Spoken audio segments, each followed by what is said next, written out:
Benvenuti in questa meravigliosa serra ai piedi dei Colli Euganei in provincia di Padova. The Spar vi porta alla scoperta delle erbe aromatiche bio più utilizzate in cucina.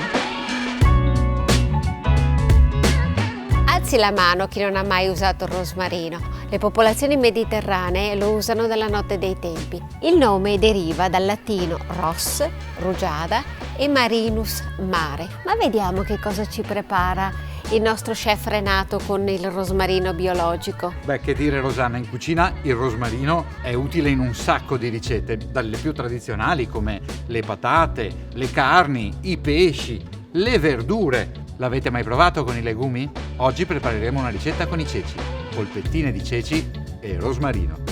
Ecco a voi le polpettine di rosmarino con i ceci.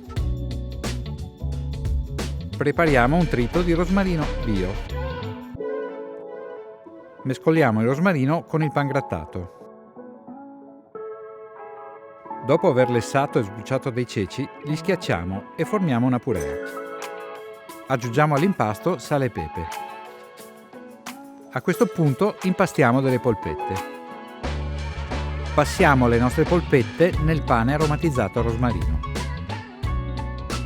Immergiamole ora in olio a 170 gradi e lasciamo friggere per 2 minuti. Impiattiamo le nostre polpette al rosmarino con un po' di salsa di pomodoro.